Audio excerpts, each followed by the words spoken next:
Hey everyone, this is Rob from Hey Summit. I'm really excited to be joined today with Nikita Zhitkevich, who's the Director of Channel Partnerships at Partnerstack.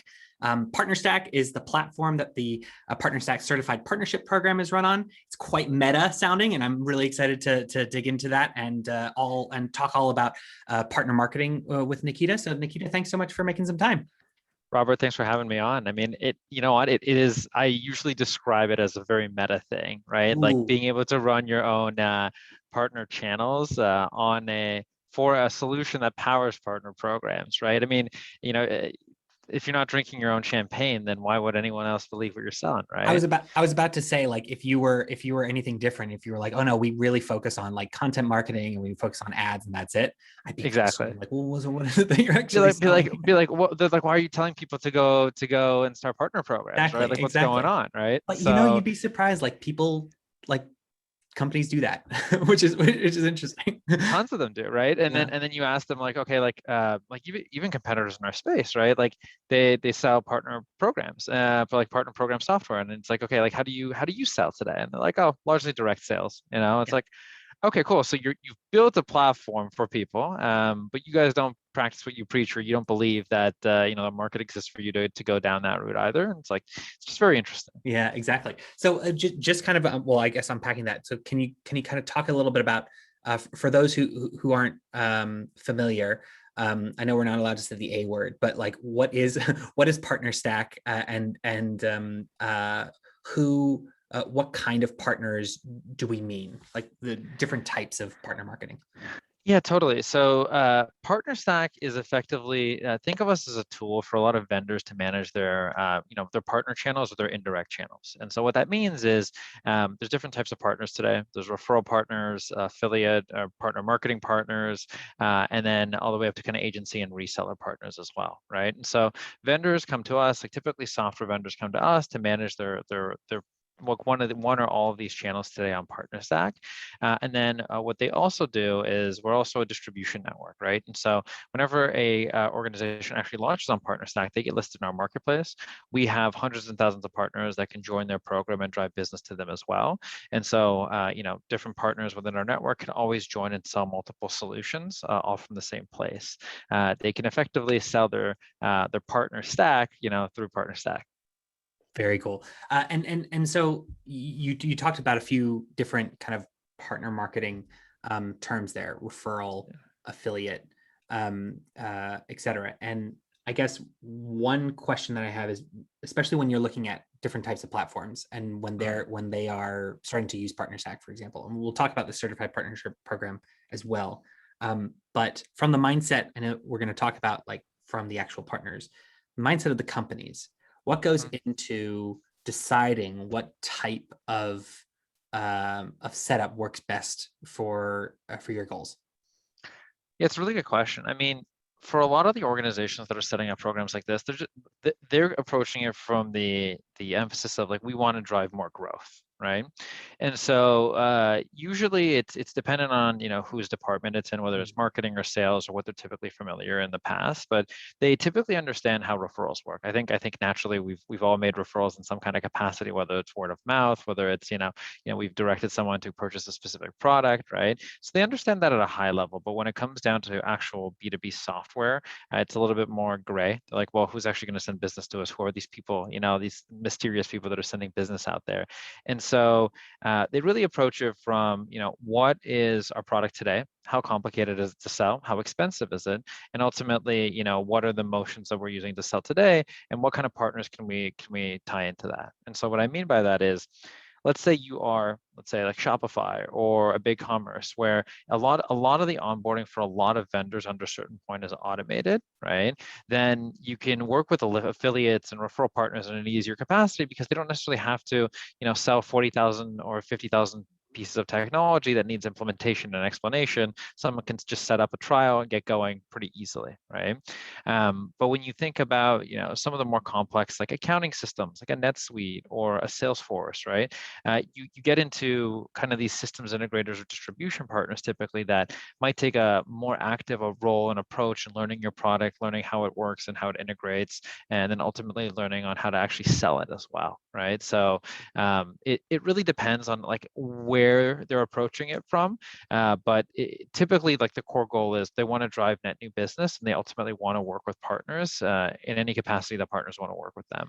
When you're thinking about then from the flip side now, this is like, why would somebody want to be a partner with someone like, I don't know, us, for example, and they're evaluating different types of companies. What usually goes into the thought process about what makes a good partnership program or a good opportunity from the point of view of being attractive to partners, and I guess from the partner side, what they should be looking for in terms of like signs that a particular program might be pretty good.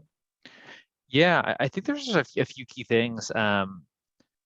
So I typically start with like one, understand who your audience is today, right? Like if you are, a partner marketer, if you are a referral partner, like who do you currently talk to today, and what kind of solutions are they currently using, right? So, are you recommending a lot of CRM product today, or is it data security, or what is it? And then work backwards from there, right? Like join partner programs that are aligned with who your core audience is and what you typically talk about today.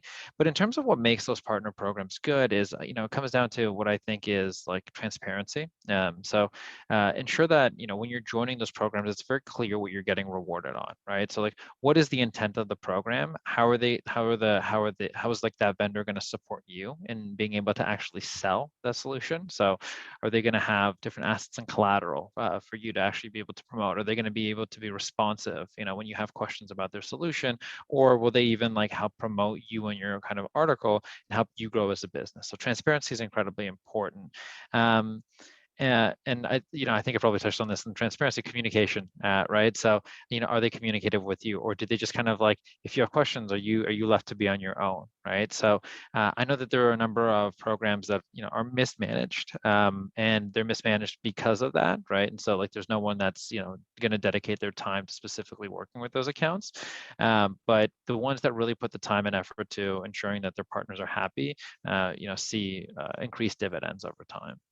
So, and in terms of like maybe trends of how the partnership kind of marketing um, industry Yeah, no, segment is going, like, are there, aside from just throwing up a we have an affiliate program and then not doing anything, like aside from a lack of nurturing, are there other things that you see that maybe are examples of what not to do when approaching partner marketing?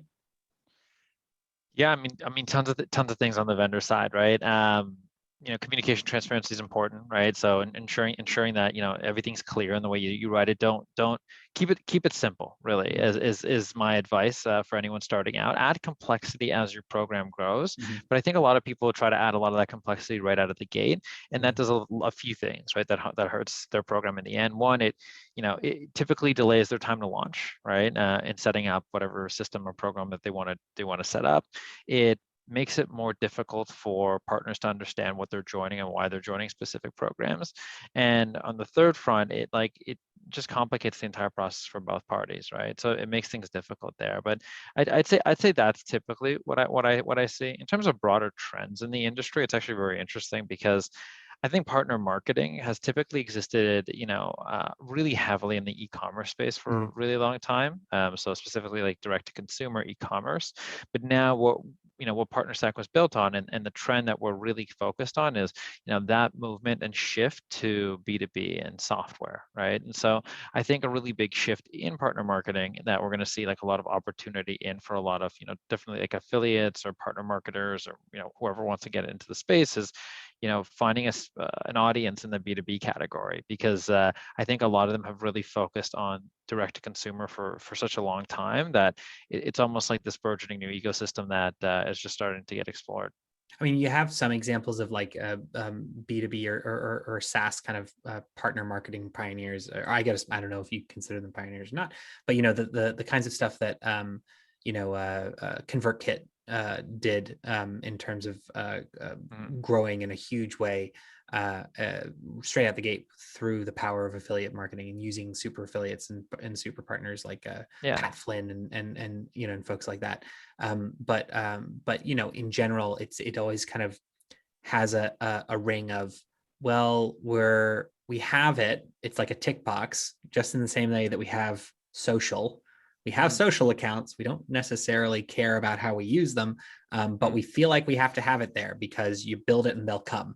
Whereas what Yeah, happens is you build it, some come, they have some questions, but they don't really do yeah, anything. You chalk that up as a failure, you know. yeah. And so it is kind of interesting what you say, and like it's actually a lot more mature, I guess. Maybe if I'm putting words in your mouth, but tell me. But like it's a lot more mature in the D2C space than it is in the B2B space.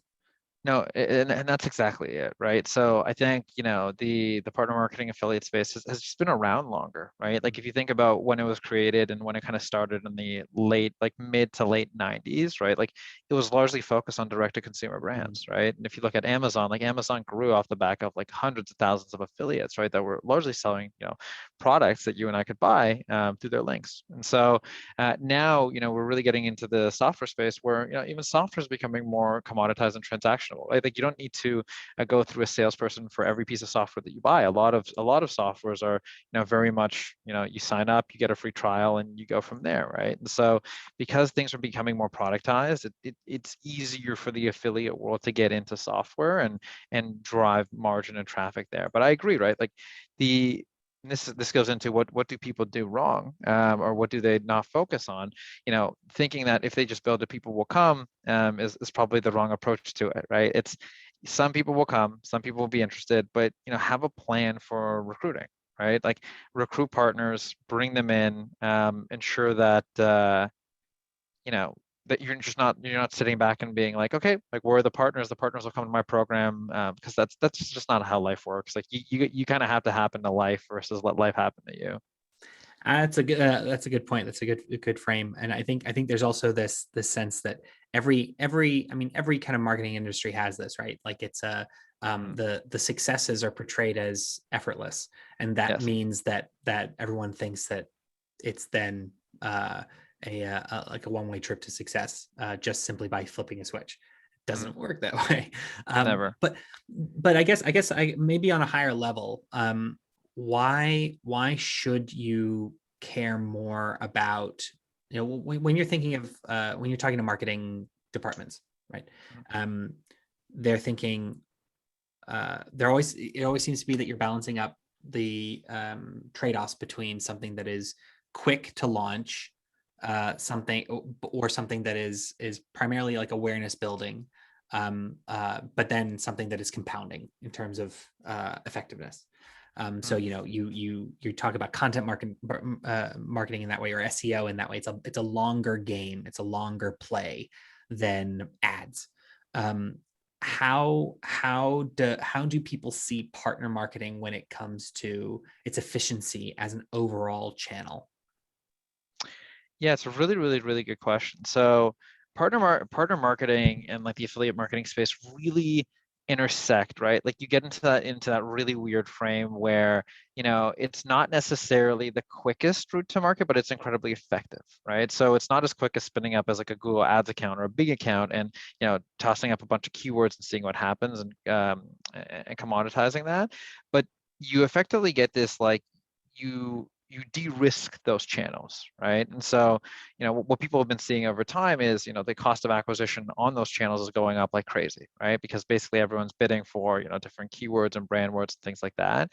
And so affiliate just ends up being a necessity for a lot of organizations. But in terms of effectiveness, it's super effective, right? Because really you're looking at an individual that is talking to an audience that trusts their opinion for some reason, right? Whether they've steered them in the right direction or they create really good content around your specific program or specific vendor, right? And so they then drive that traffic that is already somewhat, I guess, educated about your product to your landing page to sign up to try it, right? And so they're not necessarily uneducated buyers, right? At that point in time, they're not just going to your site for the first time and understanding. Like they've gone through someone that's told them this is why you should actually sign up for this piece of technology or solution, and then they go to that vendor's site, sign up, and actually end up purchasing from that point in time, right? And so what you tend to see with affiliate, especially in B2B and just kind of software in general, is these tend to be long tail customers that stay there for a while and are generally more educated and have a higher rate of close than a normal organic lead that might have just seen your ad somewhere.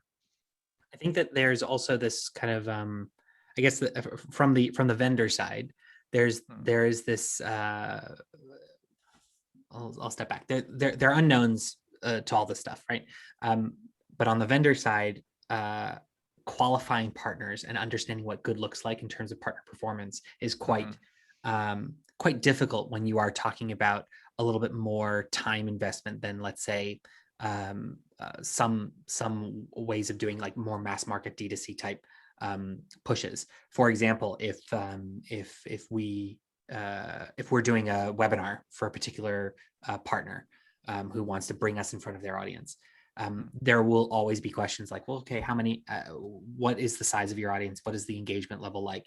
What likelihood are we actually going to see a good return on our time sink in terms of this? Are there particular things that you either advise or you see vendors do to help qualify what makes a good partner versus maybe one that isn't quite a good fit or yet? Yeah, it's a really good question, and I think it ranges from vendor to vendor for sure. I think the most, it comes down to the most basic and the most fundamental, which is that partner willing to work with you, and are they willing to put in the time to learn about how you do business today, what your messaging is, and the type of audience that you want to go after, right? Like at a minimum, a good partnership is two parties looking to work together to ultimately drive benefit to both sides, and I think that's important, right? Because sometimes partnerships are very one-sided, and that's where I think they fail at a lot of the time. But it's is there an opportunity for you, like that partner, to drive net new value to you, whether that's net new business or help your customers retain, like whatever that ends up being, and is there opportunity for you to drive value to them as well in some kind of capacity too? So I think at a minimum, that's what you need, just like a willingness almost.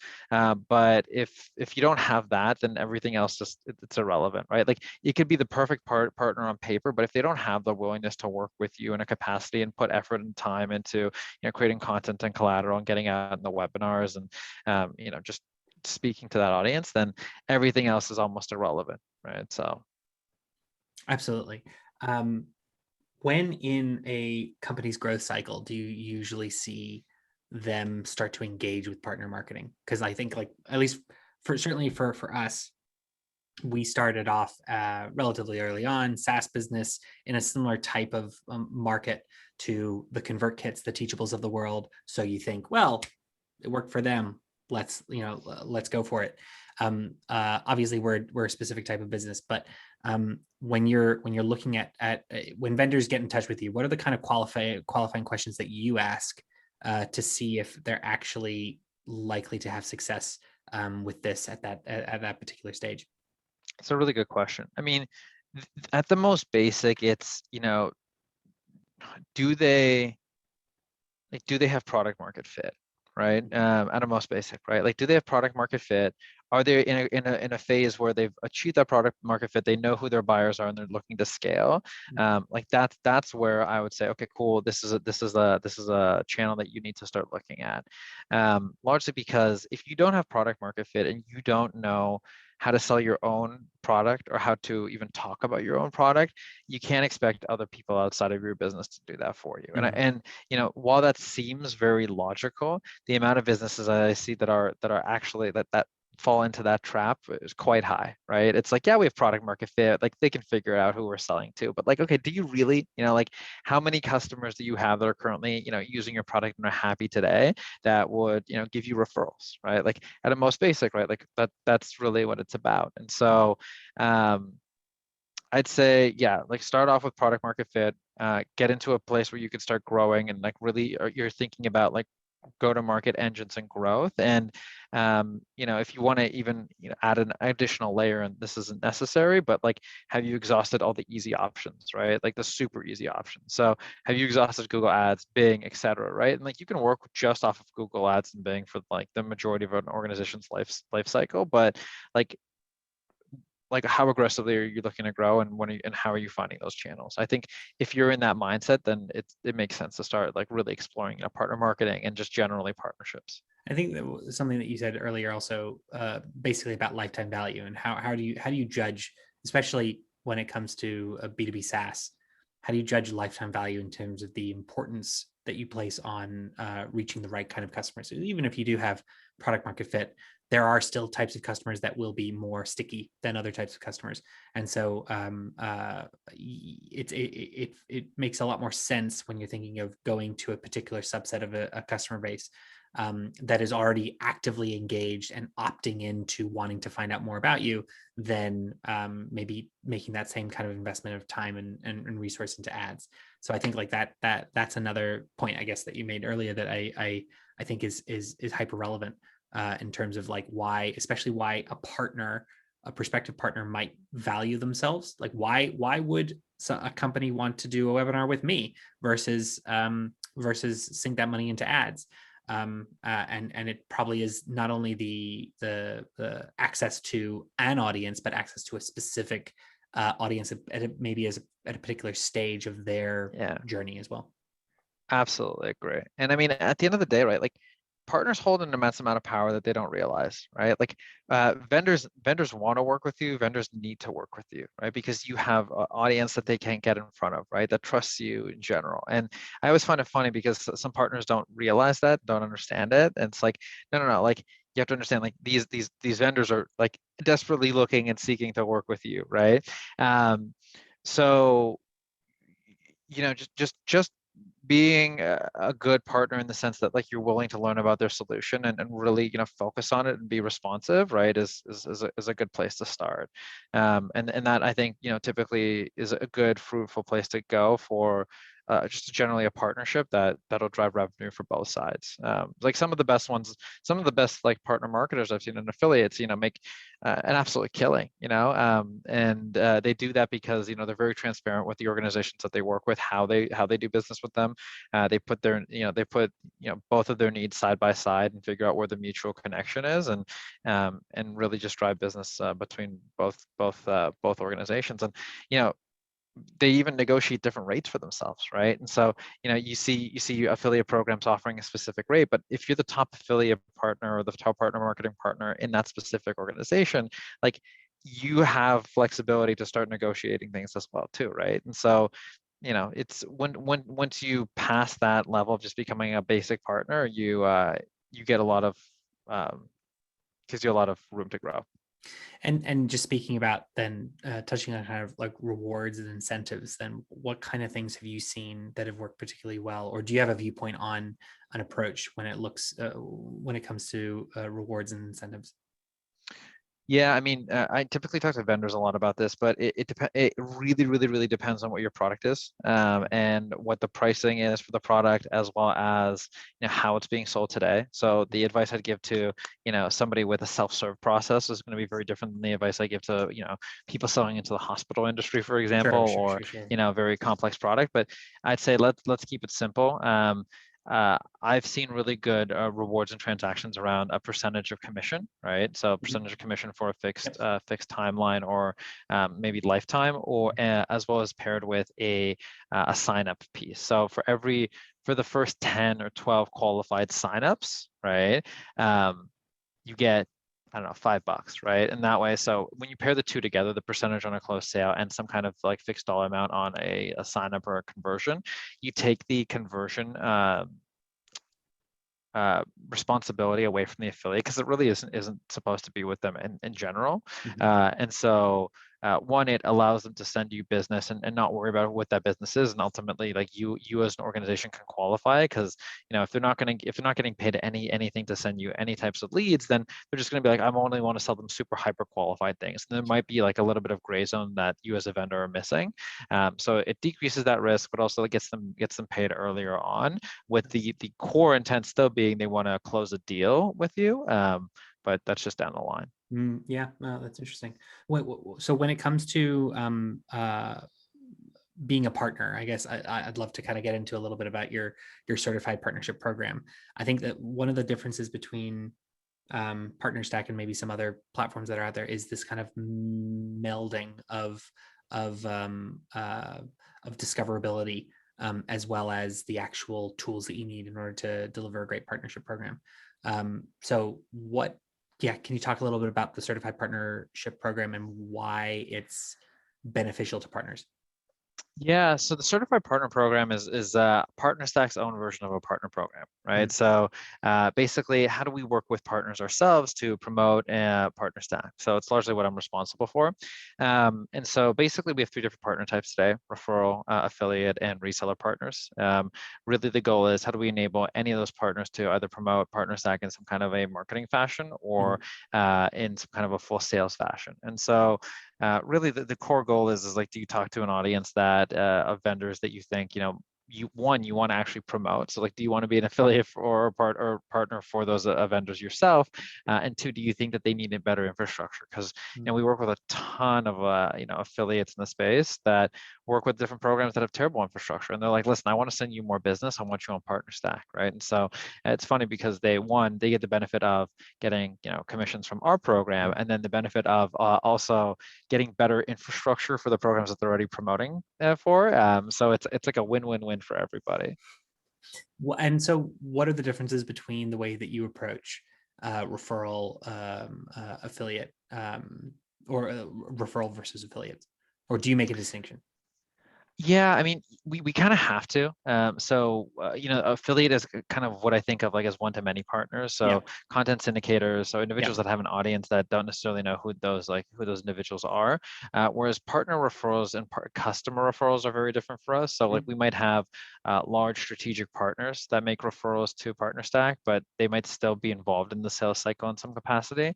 Whereas customer referrals then are more lumped in kind of with the affiliate, but still it's a lower touch, less involved sales process. So if somebody's out there thinking, you know what, this kind of partnership program might be relevant for me, the questions that you should really be asking is what kind of audience do you have, and what kind of relationship, what kind of size audience do you have, but also what kind of relationship do you have with that audience, and that would determine the way in which they would want to, I was about to say partner, engage with you and engage with the program. And I guess that's the way that you would qualify them as to whether or not they're suitable for one part or the other. Exactly. Yeah. Right. And so, yeah, the question is like, who do you work with today? Do you think that it makes sense to join the Partnerstack program? And if so, apply. And if anything, we can have a conversation for sure. Mm-hmm. And like typical markers of success, especially if you're a partner. Obviously, it's like if you're sharing things and nobody, and no one's signing up, that's probably a bad sign. But like, is there any kind of more maybe nuance that you could offer in terms of like if you're, especially if you're wanting to build a business around being a professional partner, what are the indicators that you might be on the right track or not? Especially maybe if it's not as trackable. I'm thinking of people who are podcasters or they are consultants and they might be talking about a lot of products, but they're not necessarily knowing what people do with that information. What are some indicators that you're maybe on the right track? Yeah, I'd say the typical indicators are the vendors that you're working with or the brands that you're working with happy with the work that's being done, right? So like you said, like in the untrackable cases, right? Like, are they coming back to get featured again and again and again because they see value in it, right? And they see the synergy between what you're doing and their brand generally. In the more trackable kind of partner marketing affiliate spaces, it's really, are you seeing success and results from the partnerships that you're a part of, right? So like, yes, you're sharing things, right? But like, are people actually signing up? Are people converting, right? Like, and do it work it like a funnel, right? Like, okay, people are signing up, so we're getting people to sign up. Who's signing up? They're qualified. Yes. Okay. Are they actually purchasing? No. Okay. Is that something to do with the product? Is that how I'm presenting it? And then go through that funnel, like piece by piece, right? But once you'll get to a point where you can really, really understand the full funnel, and understand, who you're driving to, where they're getting stuck, why they're getting stuck, and how to mitigate against that. So kind of final area that I guess I wanted to query about, and this is definitely quite selfish in terms of wanting to know, but anybody out there that you see, especially looking at or being more attractive to B2B partners, which is most likely the audience, certainly that we engage with, that you think just are doing something really innovative when it comes to working with their partners or working with partner programs, or establishing a partner program that you think just is really cool. Yeah, I mean, there's been a lot of really cool work with, integrating bots, for example, into kind of affiliate channels as well. I think Unbounce at a certain point, I'm not sure if they still do, had like Drift, effectively Yep. qualify partners into their program, which is really, really kind of cool and exciting. That's the only one that comes top of mind, but I can definitely Mhm. give it some more thought No, no, and no, get no. back to Yeah, you. Yeah. I guess just curious because, you know, especially as a vendor, you're always trying Yeah, to think of what other ways can you engage with your partners and make sure that they are um, that you're taking up their bandwidth, if that makes exactly. sense. And so, so you hear like the ClickFunnels examples of like bonuses paid to people at certain levels, which I have certain feelings about their kind of overall approach. But there's some really interesting kind of case studies of trying to at least be a little bit more creative with the way in which you engage partners, and you get them up and running. And so it's just always fascinating to hear, what other people do. Yeah, Yeah, completely agree. cool, awesome. Well, thanks so much, Nikita, for making some time and for talking with me today. Yeah, I mean, thank you for having me on. I love the conversation. Yeah, absolutely, cool. Well, have a great day. You too. Bye. All right, take care.